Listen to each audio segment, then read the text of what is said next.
தந்தை பெரியார் அவர்கள் சொன்ன விஷயத்தை யார் ஃபாலோ பண்றாங்களோ இல்லையோ, இங்க வந்திருக்கக்கூடிய ஜென்சி இளைஞர்கள் நீங்க அதிகமா ஃபாலோ பண்றது நீங்க மட்டும்தான்.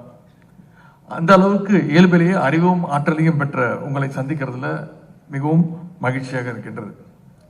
பள்ளிக்கூட படிப்பை முடிச்சுட்டு நீங்க எல்லாம் உயர்கல்விக்காக வெளி உலகத்துக்கு இப்பதான் போக போறீங்க.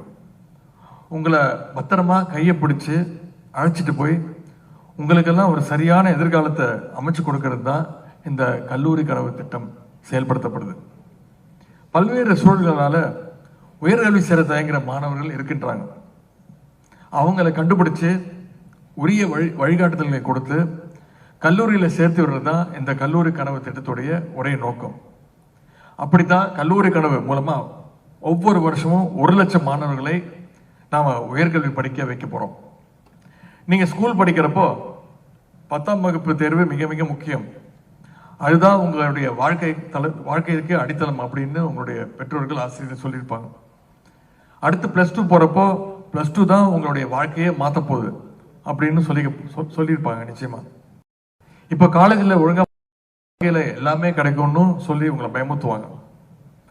இது ஏதோ உங்களை சொல்ற விஷயம் கிடையாது. படிப்பு தான் வாழ்க்கையை மாத்துறதுக்கான ஒரே டேர்னிங் பாயிண்ட். காலேஜ் போக போறீங்க. 100 வருஷத்துக்கு முன்னாடி நிலைமை எப்படி இருந்துச்சுன்னா கிடையாது. உங்களுடைய பல பேருடைய தாத்தா பாட்டி பள்ளிக்கூட வாசலையும் மிதிச்சிருக்க மாட்டாங்க, பள்ளிக்கூட படிப்பை தாண்டி இருக்க மாட்டாங்க. ஆனா இன்னைக்கு அந்த நிலைமை மாறி இருக்கு. இன்னைக்கு இந்தியாவிலே அதிக பேர் உயர்கல்வி படிக்கிற மாநிலமா நம்முடைய தமிழ்நாடு உயர்ந்திருக்கு. அதற்கு தந்தை பெரியார், பேரறிஞர் அண்ணா, முத்தமிழர் கலைஞர் அவர்கள் எடுத்த முயற்சினால, அவங்களுடைய செயல்பாடுகளால கிடைச்ச இடஒதுக்கீடு மிக மிக முக்கிய காரணம் என்பதை நீங்க புரிஞ்சுக்கணும். இடஒதுக்கீடு கிடைச்சதுனாலதான் இன்னைக்கு எல்லாருக்கும் கல்வி போய் சேர்ந்திருக்கு.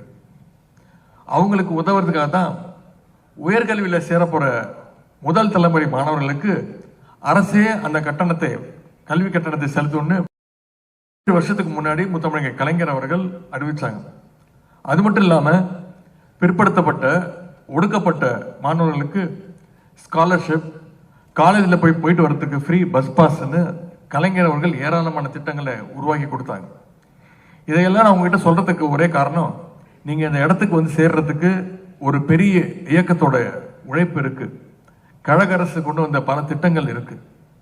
இவ்வளவும் சேர்ந்துதான் இன்னைக்கு உங்களை எல்லாம் இந்த நிலைமைக்கு மேல உயர்த்தி இருக்கு. இதுக்கு மேலேயும் உயர்த்த இந்த அரசு முயற்சித்துட்டு இருக்கு.